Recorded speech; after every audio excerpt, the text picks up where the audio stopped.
সবাই সবাইকে আমন্ত্রণ জানাচ্ছি পুঁজিবাজার নিয়ে এনটিভি নিয়মিত আয়োজন মার্কেট ওয়াচে। আপনাদের সাথে আছি আমি শাকিল রিজভী। হঠাৎ করে পুঁজিবাজারে কি হলো, টানা পতন, আর এই পতনের পিছনে নাকি মূল কারণ ব্যাংক এক্সপোজার।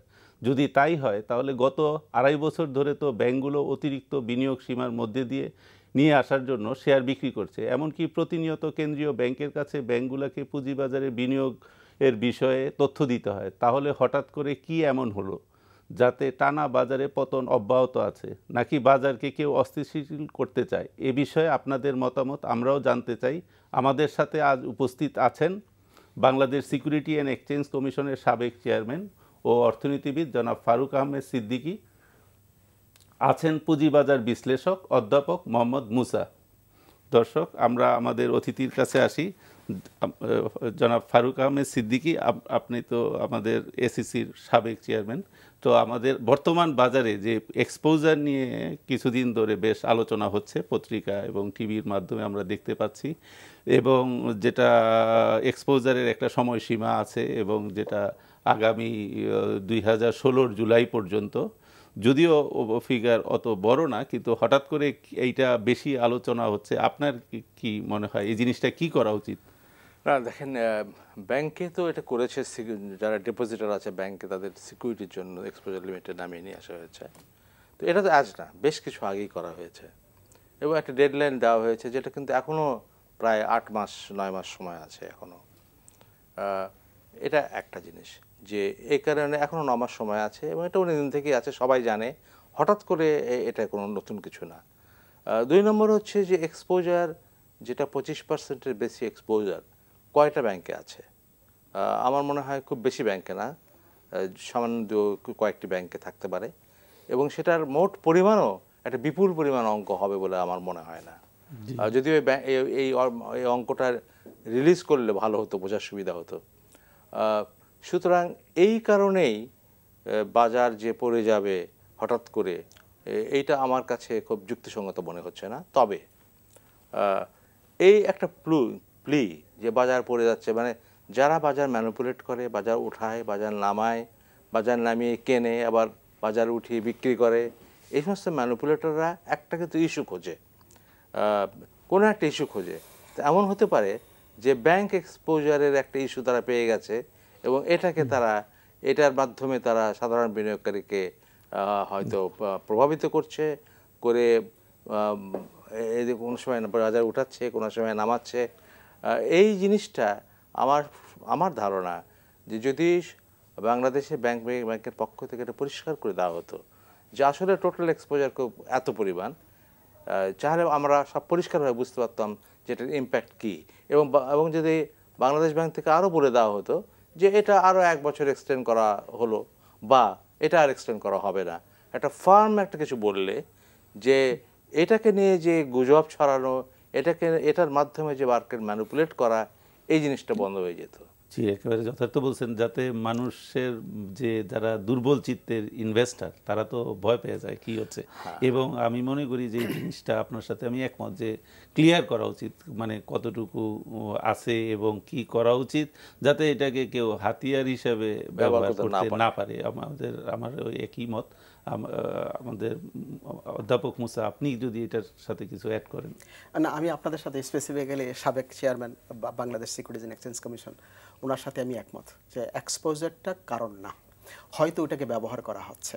আমাদের দেশে যেটা হয়, গুজব নির্ভর মার্কেট, আর অসংখ্য ইন্ডিভিজুয়াল ইনভেস্টার্স, ইনস্টিটিউশনাল ইনভেস্টারের সংখ্যা তত খুব কম। সেই জন্য বাজার যদি ডিরেলড হয়ে যায় একটু, ওই ডিরেলটাকে অনলাইনে আনতে হলে বিনিয়োগকারীদের যে একটা ভূমিকা আছে, সেই ভূমিকাটা তত স্ট্রং হয় না।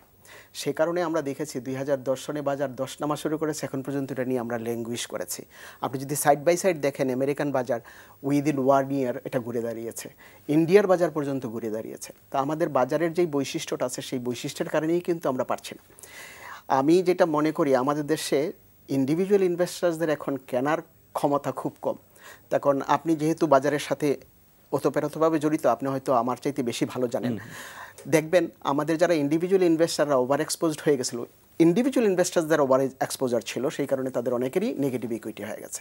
ওই সমস্ত অ্যাকাউন্টগুলো তো ভার্চুয়ালি ফ্রিজড হয়ে গেছে। নতুন করে টাকা আনতে গেলে আগে লোন যদি সমন্বয় হয় আমি কেন টাকাটা আনবো। সুতরাং বাজারে ইনভেস্টর আসতেছে না। এই অনুষ্ঠানটা শুরু হওয়ার আগে উনি বলতেছিলেন যে যদি আবার শেয়ারের দাম বাড়তে থাকে তাহলে দেখবেন অনেক লোক আসবে। আমি এগ্রি করি। প্রাইস যখন রান হয় দুই দিকেই রান হয়, কিন্তু একটা পজিটিভলি রান হয় আবার নেগেটিভলি রান হয়। যখন পজিটিভ রান হয় অনেকে উৎসাহিত হয়, আবার যখন নেগেটিভ রান হয় তখন কিন্তু অনেকে নিরুৎসাহিত হয়, তার কারণ ক্ষতি হয়। এবং যারা উৎসাহিত হয়ে আসছে তারা আবার এখান থেকে চলে গেলে আবার তাদেরকে নিয়ে আসা খুব কষ্টসাধ্য ব্যাপার। সুতরাং আমাদের যারা এই ম্যানিপুলেটররা করে তাদেরকেও কিন্তু চিন্তা করতে হবে যে যাদের কাছ থেকে আপনি ম্যানিপুলেট করে পয়সা নেবেন তাদেরকে দীর্ঘমেয়াদী আপনি রাখবেন কি। যদি না রাখতে চান তাহলে this may B A temporary beneficial exercise হতে পারে।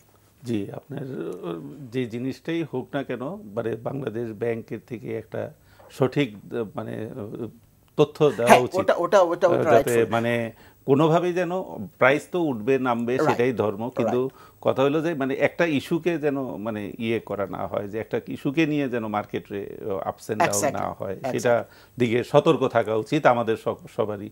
আমাদের একটা ফোন আছে, আমরা ফোনে আলাপ করি। দর্শক, আপনার নাম বলে প্রশ্ন করুন। আসসালামু আলাইকুম। জি, আমি জহুরুল ইসলাম নামে গুলশান থেকে কথা বলছি। জি বলেন ভাই। আমি যেটা বলতে চাচ্ছি অ্যাকচুয়ালি এই সমস্যাটার মধ্যে কথার মধ্যে আপনাদের এখান থেকে বিজ্ঞ আলোচকদের থেকে বেরিয়ে আসে যে এখানে বাংলাদেশ ব্যাংকের আরেকটু ভূমিকা, আরেকটু গুরুত্বপূর্ণ ভূমিকা, আরেকটু প্রোঅ্যাক্টিভ ভূমিকা থাকা বাঞ্ছনীয় ছিল। কিন্তু আমি ব্যক্তিগতভাবে যেটা দেখি, অথবা সারা দেশের মানুষই দেখে, যে বাংলাদেশ ব্যাংক গভর্নর সাহেব he seems to be so dynamic, যে অত পুরস্কার এটা ওটা পাচ্ছে, উনি পুরো এশিয়ার মধ্যে শ্রেষ্ঠ বাংলাদেশ ব্যাংক। কিন্তু এই দিকটা ব্যক্তিগতভাবে উনি আরেকটু দেখলে বোধ হয় with the dynamism that he has, এটা বোধ হয় আরেকটু বেটার হতো কিনা। এই কথা বলা ছাড়া তার কি জিজ্ঞাসা করবে? এটা আমার একটা সাজেশন বলেন, প্রশ্ন বলেন, এই আর কি কথাটা। জি, আমাদের সাথে আরেকজন দর্শক আছেন, ওনার ফোনটাও নিয়ে আমরা একসাথে উত্তরটা দিই। জি দর্শক, আপনার নাম বলে প্রশ্ন করুন। আমার নাম এম এ জলিল, আমি সিলেট থেকে বলছি। আমার প্রশ্ন হলো যে আপনাদের উপদেশ আমরা বহু শুনছি 2010 সাল থেকে। আমাদের আপনার কাছে রিকোয়েস্ট, বিশেষ করে এসবি ব্যাংকের কাছে রিকোয়েস্ট, জি তথ্যগুলো অ্যাভেলেবল করেন আপনারা। অনেকটা তথ্য অ্যাভেলেবল করছে চট্টগ্রাম স্টক এক্সচেঞ্জ। আমরা যদি জানতে পারি যে ওয়েবসাইটের মাধ্যমে যে পাকিস্তানি বিনিয়োগকারী কোন কোম্পানি কোনগুলো আছে, হ্যাঁ কত পার্সেন্ট আছে, তাহলে আমাদের উপকার হবে। তাছাড়া আমি খেয়াল করছি আপনারা বলতেছে পাকিস্তানি বিনিয়োগকারী ব্যাংক বেরিয়ে যাচ্ছে, কিন্তু আমি খেয়াল করছি অনেক কোম্পানির পাকিস্তানি বিনিয়োগকারী দিন দিন বাড়ছে, হ্যাঁ, এবং সাধারণ বিনিয়োগকারী দিন দিন কমছে, কিন্তু তারপরেও মার্কেট অস্থিতিশীল। আমার মনে হয় আপনারা যদি সকল তথ্য বিনিয়োগকারীদের জন্য অ্যাভেলেবল করেন তাহলে মনে করবো আপনারা সৎ, নাহলে আপনারা এই কাজটার সাথে জড়িত। জি, আমি আপনার উত্তরটা দিচ্ছি। আমি যিনি শেষে স্টক এক্সচেঞ্জের তথ্যের কথা বললেন, stock exchange, Dhaka stock exchange যে তথ্যগুলো দেয় সেটা হলো আপনার অডিটেড রিপোর্ট, যেটা এজিএম হয়ে যায়, সেইটার উপরে কোন ইনভেস্টরের কত স্ট্যাটাস আছে, ইনস্টিটিউট পাবলিক, সেই তথ্যটা দেয়। সুতরাং এটা ঢাকা স্টক এক্সচেঞ্জ নিজে কোনো তথ্য তৈরি করে না, কোম্পানি যেটা প্রোভাইড করে ঢাকা স্টক এক্সচেঞ্জ সেটা দিতে বাধ্য এবং সেটাই দেয়, এর বাইরে কিছু করার নাই স্টক এক্সচেঞ্জের। জি ফারুক আহমেদ সাহেব বলেন। তুই প্রথম দর্শক যিনি প্রশ্নটা করলেন সেটা বাংলাদেশ ব্যাংক সম্বন্ধে প্রশ্ন করেছেন। হ্যাঁ, আমি ওনার সঙ্গে একমত যে বাংলাদেশ ব্যাংকের একটা সমস্যা হচ্ছে যে তারা তো মনিটারি পলিসি নিয়ে ব্যস্ত থাকে, এবং যেটা ক্যাপিটাল মার্কেট নিয়ে তাদের বড় ধরনের কোনো একটা মাথা ব্যথাও নেই, এবং এটা নিয়ে খুব চিন্তা ভাবনা করে না।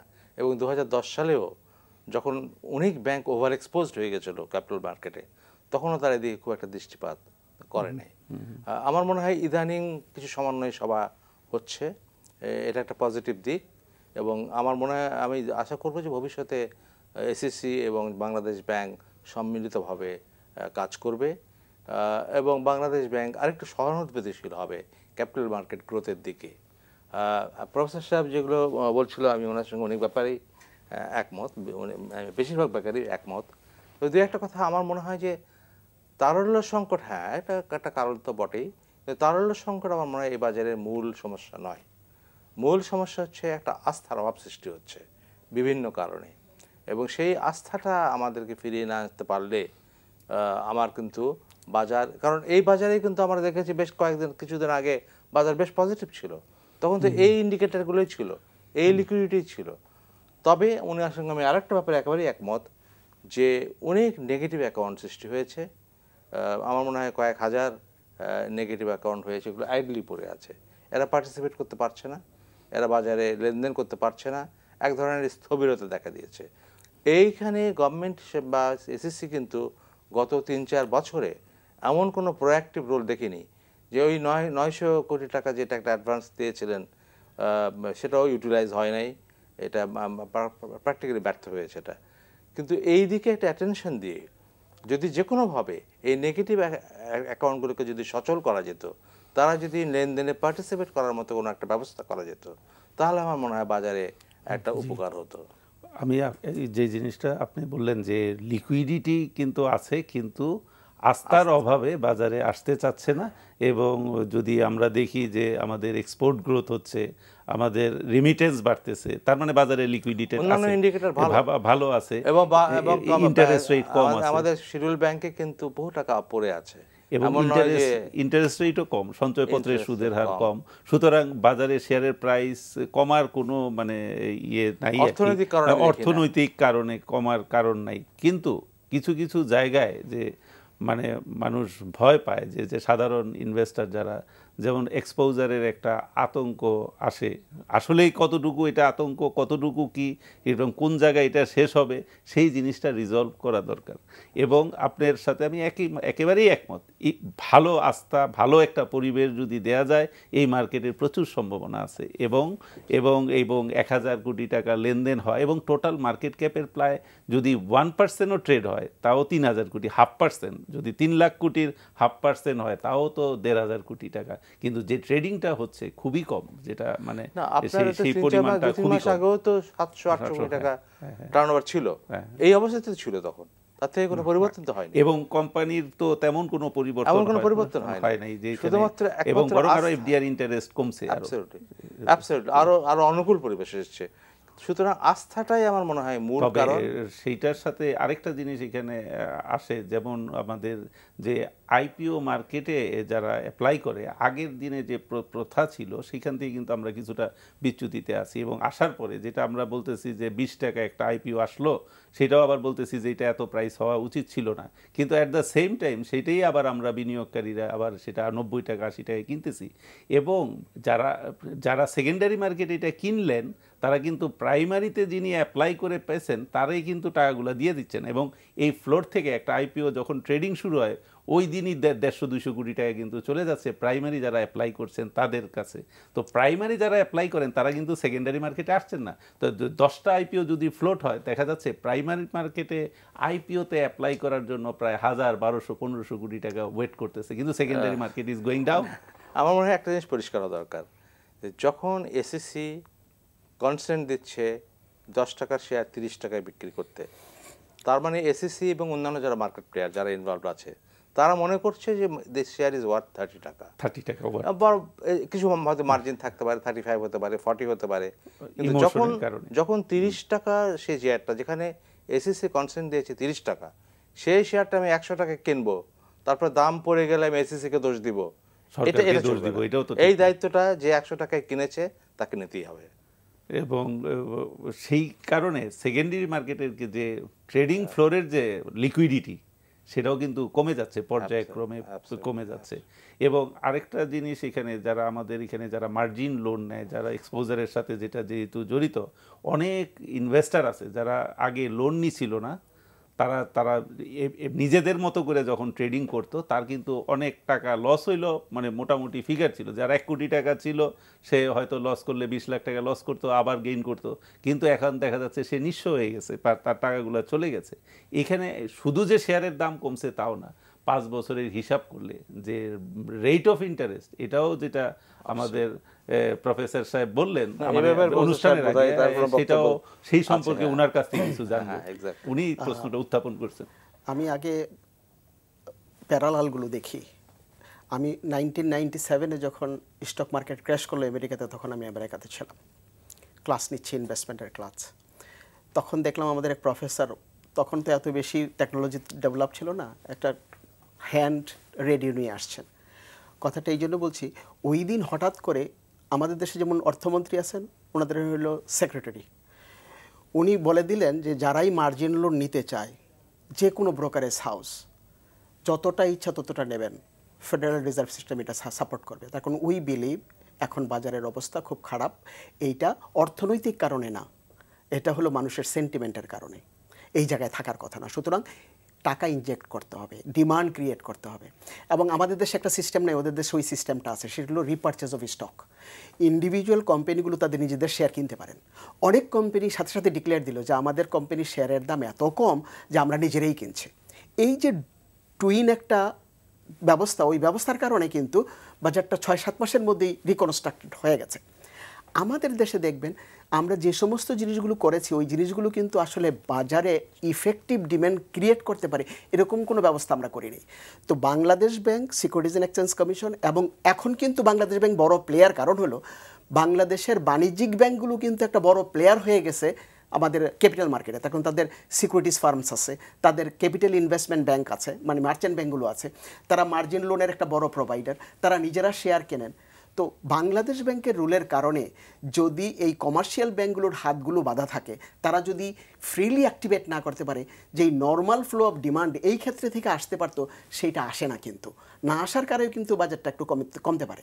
আর যে ইস্যুটার কথা আমি আগে ইঙ্গিত দিয়েছিলাম, আপনারা আবার বললেন মার্জিন, ধরেন আমি এখন একজন মার্জিন ঋণ নিয়ে শেয়ার ইনভেস্টমেন্ট করি, 14% বা 15% হারে যদি আমি ইন্টারেস্ট দিই, আর ইন্টারেস্টগুলো চার্জ করে প্রতি কোয়ার্টারে, তো ইফেক্টিভ ইন্টারেস্ট রেট 15% হয়ে যায়।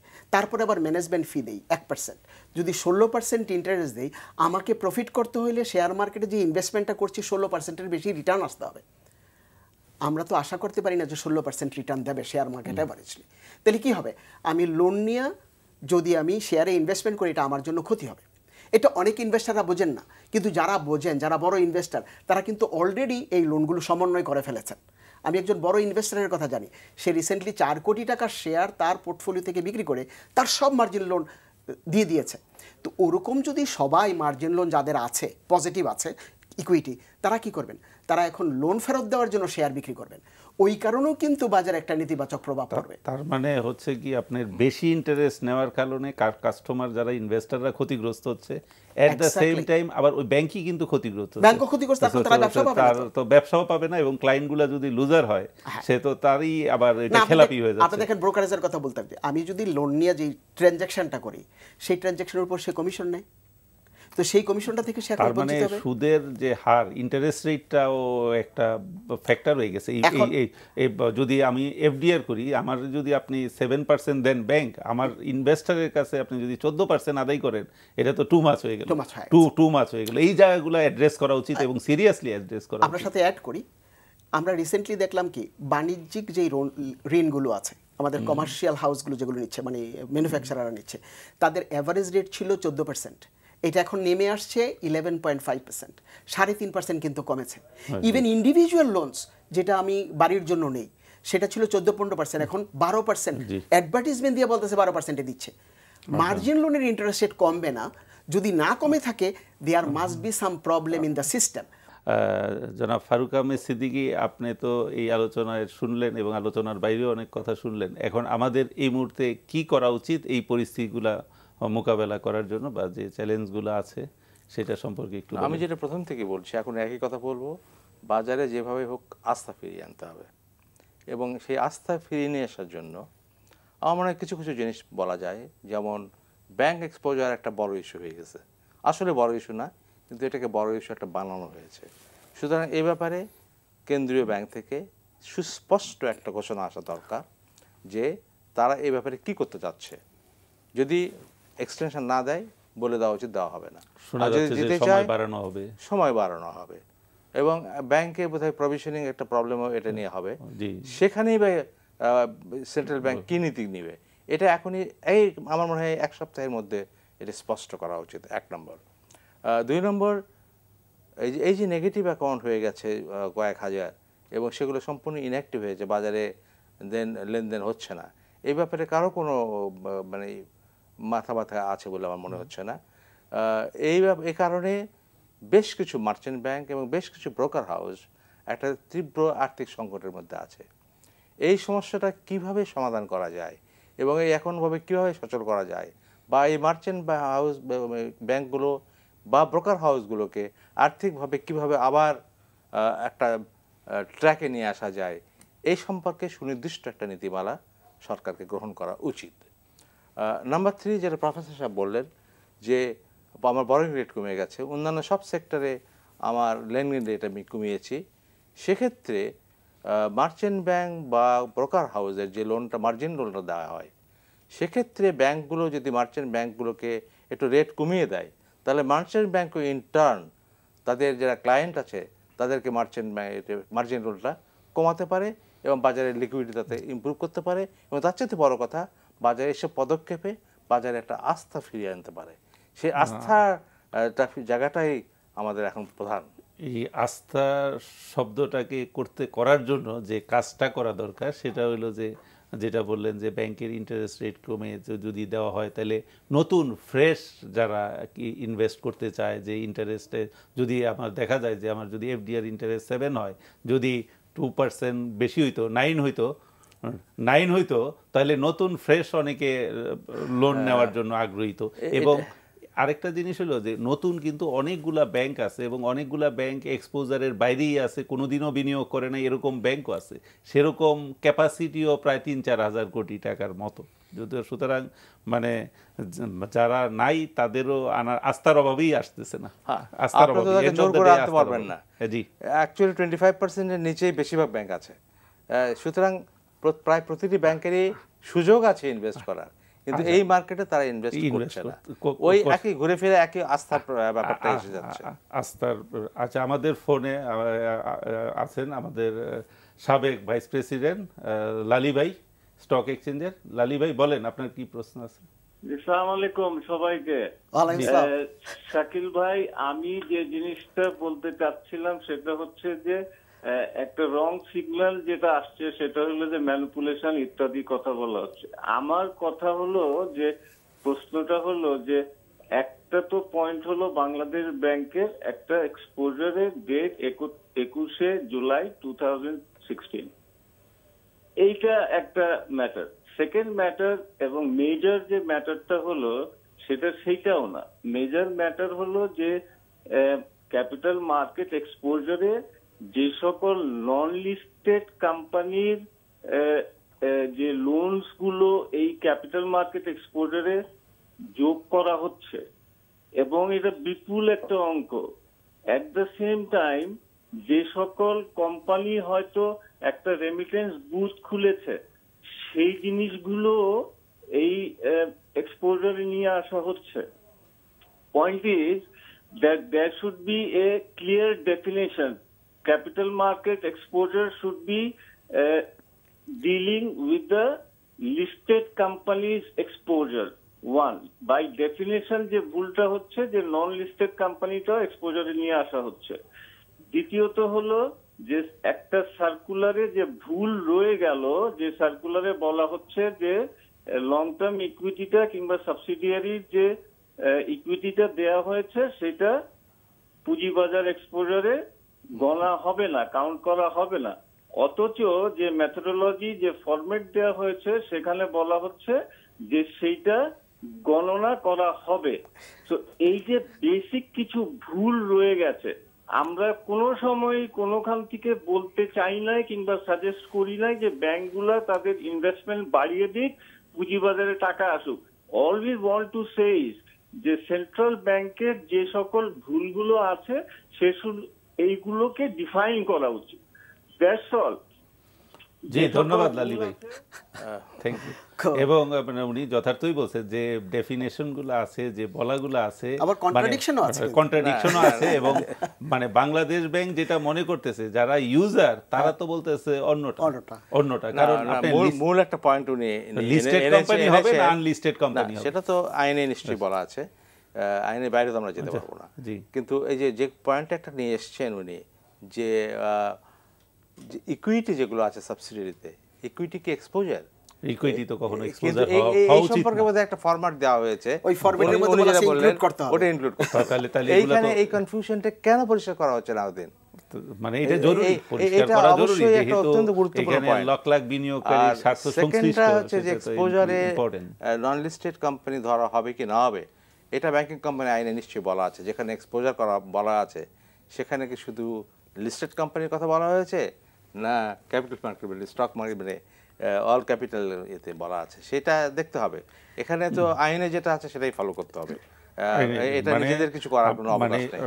যেটা লালী ভাই বলতে চাচ্ছে যে আইনে যেটা বলা আছে সেইটুকুই যেন ফলো করা হয়, অতি উৎসাহী হয়ে বেশি যেন কিছু করা না হয়, সেইটা যেন, যেটা বলা নাই সেটাও যেন প্রয়োগ করা না হয়, এবং বলা আছে যেটা, সেটা কোনো কোনো জায়গায় দ্বিমত আছে, সেটা আলোচনার সুযোগ আছে। আচ্ছা, আরেকটা জিনিস যেটা আমরা বুঝলাম এখান থেকে, যে এক্সপোজার অফ কমার্শিয়াল ব্যাংক এটা খুব বড় সমস্যা না, সেটা লালী ভাই মনে করতেছেন, কিন্তু তারপরে দরকার কি, দরকার হলো প্রপার ক্লারিফিকেশন। আর ক্লারিফিকেশনটা কিসের জন্য দরকার? ওই যে স্যার যে বলতেছে আস্থার, ওই আস্থার জন্য ক্লারিফিকেশন। তাহলে এইটা একটা ইস্যু যদি হয়ে থাকে, এই ইস্যুটা চলে যাবে যদি প্রপার ক্লাসিফিকেশন দেওয়া হয়। অনেকের কাছে এই মাথাটা থাকবে না, কিন্তু আসল যেই জায়গাটায় সমস্যাটা আমরা যেটা দেখতেছি সেটা হলো যে বাজার যখন ডাল থাকে তখন এটাকে অ্যাক্টিভেট করতে হবে, এক জায়গায় বসায় রাখলে চলবে না। আপনি দেখেন ইকোনমি যখন রিসেশন হয়, প্রত্যেকটা দেশে এই গভর্নমেন্ট কী করে, বড় রকমের ইনভেস্টমেন্ট নেয় যাতে ইফেক্টিভ ডিমান্ড বাড়ে। তা আমার শেয়ার মার্কেটটা দীর্ঘদিন যাবৎ এই অবস্থায় আছে, এখন আবার খারাপের দিকে যাচ্ছে। এই অবস্থা থেকে উত্তরণের জন্য পলিসি মেকাররা কিছু নেবেন না, চুপচাপ বসে থাকবেন, কোনো কথা বলবেন না, কোনো ইফেক্টিভ কাজ করবেন, কথা না বললেও কিন্তু কাজ তো করবেন। ওই কাজটা যে করছেন সেটা কিন্তু আমরা দেখছি না। আমি মনে করি যে এসিসির এন্ডে যতটুকু করা দরকার এসিসি মানে চেষ্টা করছে, অ্যাজ বেস্ট তারা চেষ্টা করতেছেন, এবং বাংলাদেশ ব্যাংকও যে প্রো মার্কেট না, আমি সেটা বলবো না, কিছু কিছু জায়গায় যেগুলা বিতর্ক আছে ব্যাখ্যার দরকার, স্যার যেটা বললেন সেটা ক্লিয়ার করে দেওয়া উচিত, যে বাংলাদেশ ব্যাংকের কি ভাবনা সেটা পরিষ্কার করে বলা উচিত, এবং যেগুলাতে দ্বিমত আছে সেই জায়গাগুলোতে আলোচনায় বসা উচিত। আলোচনা করা দোষের কিছু নাই, যদি স্টক এক্সচেঞ্জ হয়, যারা মানে মার্কেট প্লেয়ার হয়, তাদের সাথে আলোচনা করে জিনিসগুলা খুবই ইজি, এটা কোনো খুব একটা ডিফিকাল্ট কোনো কাজ না, এবং সেটা আস্থা ফেরানোর জন্য কিন্তু এটা একটা জরুরি। আবার আস্থা ফেরানোর জন্য আবার যদি আমরা দেখি যে কোম্পানির ফান্ডামেন্টাল, ডিভিডেন্ড ইল্ড, আর্নিং পার শেয়ার, নেট অ্যাসেট ভ্যালু, আপনার মানে যতভাবেই করি না কেন, যত কিছুই করি না কেন, একটা এন্ডে কিন্তু বায়ার কিন্তু চলে আসে। কোথা থেকে আসে, কিভাবে আসে, সবাই কিন্তু বুঝে মার্কেটের কোন জায়গাটায় কিনতে পারলে যে লাভবান হবে। আবার যে কমে যায়, কিন্তু আপনি যদি আবার 50,000 শেয়ার করে কিনতে যান, শেয়ার কিন্তু পাওয়া যায় না। সবাই এখানে বুঝে এই দামে কেনাটা যুক্তিসঙ্গত প্রাইসে চলে আসছে। ডিভিডেন্ড ব্যাংকের এফডিআর করার চেয়ে যদি আপনার ডিভিডেন্ড ইল্ডও বেশি হয়, সেই সাথে যদি ক্যাপিটালের মানে গেইনের অপরচুনিটি থাকে, বাজার তো অবশ্যই ঘুরবে। হয়তো মাঝে মাঝে একটু ব্রেক হয়, নানা কারণে ব্রেক হয়, সেটা থাকে, সেগুলো তো আমাদের বাংলাদেশের প্রেক্ষাপটে কিছু চ্যালেঞ্জ আছেই। তবে আমি মনে করি যে সমস্যাটা এক্সপোজার নিয়ে খুব একটা বড় সমস্যা না, এটা আলোচনার টেবিলেই শেষ করা যায় এবং ক্লিয়ার করা উচিত। এবং সেই সাথে আপনি মানে অর্থনীতির প্রফেসর হিসাবে, মানে আপনার ইনভেস্টমেন্ট ব্যাংকিংয়ের প্রফেসর, কি দেখবেন একজন বিনিয়োগকারী, যে ভয় পেয়ে বিক্রি করবেন না কিনবেন, কখন এই সিদ্ধান্তগুলো নেবেন? মানুষ বাজারে কিন্তু এরকম নানা রকম সময় নানা রকম কিছু আসবে, রাজনৈতিক আসবে, কখনো এই জিনিসটা হয়েছে, এক একটা উপলক্ষ আসবে, তেলের দাম কমে গেছে সেটাও একটা উপলক্ষ আসবে, বাইরে গেছে সেটাও একটা উপলক্ষ আসবে। কিভাবে আমরা বিনিয়োগকারীরা আইডেন্টিফাই করব, চুজ করব this is the right time to buy? Right time to buy সবসময় আমরা বলি বেসিক প্রপার্টিসটা কি, কম দামে কিনে বেশি দামে বিক্রি করা। তো বাজারে যদি শেয়ারের দাম কমতে আমরা একটা জিনিস ক্যালকুলেট করি, কিন্তু ইন্ট্রিনসিক ভ্যালু একটা শেয়ারের কী হওয়া উচিত, দেয়ার আর ফর্মুলাস। সাধারণ বিনিয়োগকারীরা এটা বোঝেন না, কিন্তু ইনস্টিটিউশনাল ইনভেস্টাররা বোঝেন, যারা নাকি সিএফএ ডিগ্রি নিয়ে আসছেন তারা বোঝেন, আমরা যারা পড়াই আমরা বুঝি। তো ওই মডেলগুলো ব্যবহার করে আমরা বলতে পারি যে একটা শেয়ারের প্রাইস রেঞ্জটা কোন জায়গায় থাকলে রাইট প্রাইস। যদি ওই জায়গার নিচে চলে আসে তখনই আমরা বলি যে এখন কিনা উচিত। তো বর্তমান বাজারের বিচারে আমাদের যে রিসার্চ আছে, most of the securities under valued, কিন্তু কিনতে পারেন। কিন্তু প্রবলেমটা হলো যদি সেন্টিমেন্টটা না ঘুরে, ফারুক আহমেদ চৌধুরী সাহেব যেটা বললেন, যদি সেন্টিমেন্টটা খারাপই থাকে, লোকজন যদি নাই কিনে, দাম তো অলরেডি আন্ডার ভ্যালুড, শেয়ার আরও আন্ডার ভ্যালুড হবে। হয় এরকম একটা এক্সাম্পল সারা পৃথিবীতেই আছে। ওখানে একটু জাম্প স্টার্ট দিতে হবে, যে মুডটাকে ঘুরানোর জন্য আপনার কিছু না কিছু কাজ করতে হবে, বাইরে থেকে শক দিতে হবে। আমি সেখানেই বলছি যে আমাদের পলিসি মেকারদের এবং সংশ্লিষ্ট যারা ইনস্টিটিউশনস আছেন তাদেরকে কিছু না কিছু অ্যাক্টিভেট হতে হবে, বাজারটাকে প্রথম মানে আনতে হবে একটা জায়গায়, ওই তারপরে আপনি সামনের দিকে যেতে পারবেন। যেটা বললেন যে একটা শক দিতে হবে, একটা জায়গায় ধাক্কা দিতে হবে, আমি যদি এইভাবে বলি ধাক্কা দিতে হবে, তাইলে বাজারের যেহেতু মানে পজিটিভ অনেক ইন্ডিকেটর, অর্থনীতির অনেক ইন্ডিকেটর আপনি সুন্দর করে বললেন যে একটু আগে আমার আসার আগে বললেন যে একটা ধরেন ব্যাংক এখন 10 টাকায় পাওয়া যাচ্ছে, 10 টাকার ফেস ভ্যালুর শেয়ার। আমরা গত 5 বছরে দেখতেছি ওরা মিনিমাম ডিভিডেন্ড দিতেছে 10%। তো যদি 10% ডিভিডেন্ড আগামী বছরে এই কিছুদিন পরেই তো দেবে, তা আমি যদি 10 টাকা শেয়ারটা কিনি, যদি 6 মাস পরে ওইটাতে 10 টাকা 1 টাকা ক্যাশ ডিভিডেন্ড দেয়, আমি 10% প্রফিট পেলাম অনলি 6 মান্থে।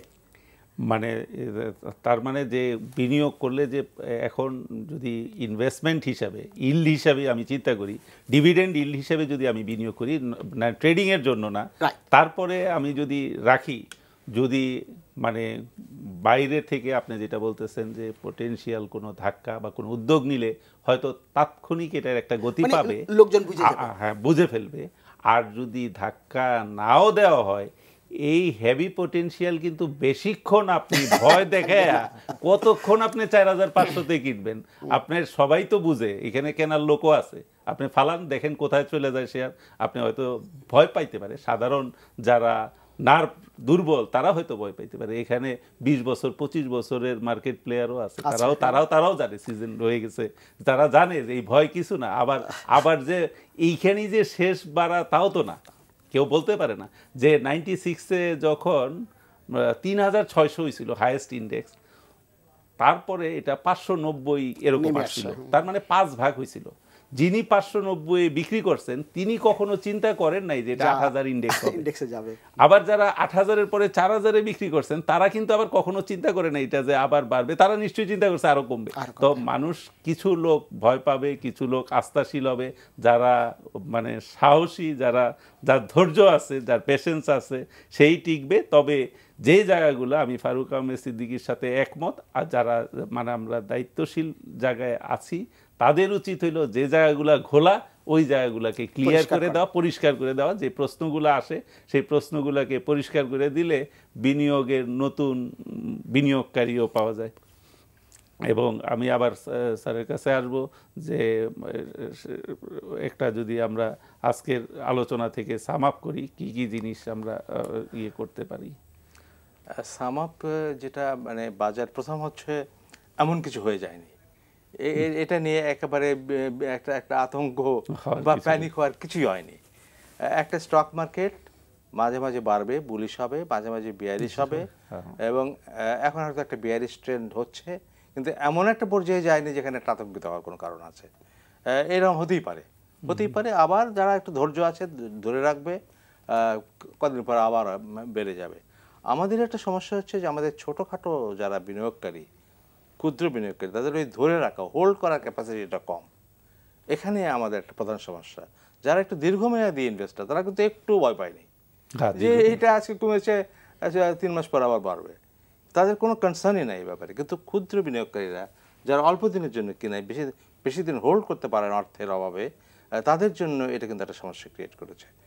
দ্বিতীয়ত আমি বলবো যে কোনো কারণেই হোক না কেন, একটা অনেকে ক্ষুদ্র বিনিয়োগকারীরা হয়তো কিছু একটু ভয় পাচ্ছে, এগিয়ে আসছে না। এসএসসি বা সেন্ট্রাল ব্যাংক এদের কিন্তু যে ক্ষমতা, এটা একটা সীমাবদ্ধতা আছে। আরেকটু উপরের লেভেল থেকে যদি একটু উদ্যোগ নেওয়া হয়, বাজারটা কারেকশন করা বা অ্যাসিওরেন্স দেওয়া যে বাজার, বা কোনো একটা উদ্যোগ নেওয়া, একটা সিগন্যাল দেওয়া, যাতে জাস্ট বাজারে একটা আস্থা ফিরিয়ে নিয়ে আসার জন্য, এইটা আমরা কিন্তু অ্যাবসেন্ট দেখছি। কেউ এই ব্যাপারে কোনো উদ্যোগও নিচ্ছে না, কথাও বলছে না। আমার মনে হয় কিছু কথা বললে, এটা নিয়ে একটু রিঅ্যাসিওর করলে, একটু আস্থা ফিরিয়ে নিয়ে আসলে, এটা কিন্তু পৃথিবীর সব দেশেই সরকার করে, অথবা হয়তো সেই পর্যায়ে এখনো যায়নি, হয়তো সে পর্যায়ে এখনো যায় নাই। তবে আমি এটা বলতে পারি যে বিনিয়োগকারীদের ভয় পাওয়ার কিছু নাই, আতঙ্কিত হওয়ার কিছু নাই। এই পর্যায়ে এমন কোনো পর্যায়ে বাজার নামে নাই যেটা আতঙ্কের কোনো কারণ হতে পারে। এবং আপনি একটু আগে বললেন যে 15%, 15 বোধহয় পি এখন আছে, which is not bad, এটা খারাপ বলা যায় না। এবং কিছু যে দাম পড়ে গেছে, একটু আগে আমার সঙ্গে প্রাইভেটলি প্রফেসর সাহেব বলছিলেন যে কিছু বড় কোম্পানির দাম পড়ে গেছে, এটা সত্য কথা যে কিছু কিছু বড় কোম্পানি ওভারভ্যালুড হয়ে গেছিল এবং তাদের একটা মেজর কারেকশন হয়তো অর্থনৈতিক কারণেই বাজারের নিয়ম অনুযায়ী একটা কারেকশন একটা অবশ্যম্ভাবী ছিল। সুতরাং এটা নিয়ে কোনো ভয় পাওয়ার কিছু নাই, আস্থার সঙ্গে বিনিয়োগ করা উচিত। এই আস্থাটা হারিয়ে ফেললে কিন্তু সমস্যার সৃষ্টি হবে। জি প্রফেসর সাহেব, আমি ওই অন্য সব সাথে একমত হয়ে এখন বলবো যে বললাম জাম্পি স্টার্টের কথা বলতেছি। আর শেয়ার হোল্ডারদের জন্য এখন রাইট টাইম। আমেরিকাতে একটা কথা আছে, যারা নাকি ইনস্টিটিউশনাল ইনভেস্টরদের মধ্যে চৌখস যারা, তাদেরকে স্মার্ট মানি বলে। যারা স্মার্ট মানি তারা টাকা নিয়ে বসে থাকে, তারা ট্রেন্ডটাকেও অ্যানালিসিস করে আর কতটুকু কমতে পারে ওই অ্যানালিসিসগুলো তাদের আছে। অনেক সময় তারা পুশ করে দাম কমায় so that they can make big profit. তো ইনস্টিটিউশনাল ইনভেস্টার্সরা এখন বসে আছে কিনা সেইটা একটা বড় ব্যাপার, বাট এক সময় they will get in the market এবং তখনই বাজার কিন্তু আবার দাঁড়িয়ে। এবং মার্কেটের যে কমার যে ধরন এবং কেনার যে ধরন, তাতে মনে হচ্ছে smart money is waiting for that and they are buying. Right, তবে আরেকটা জিনিস লক্ষ্য করবেন, যখন দাম কমতেছে কিন্তু ভলিউম কমে যাচ্ছে।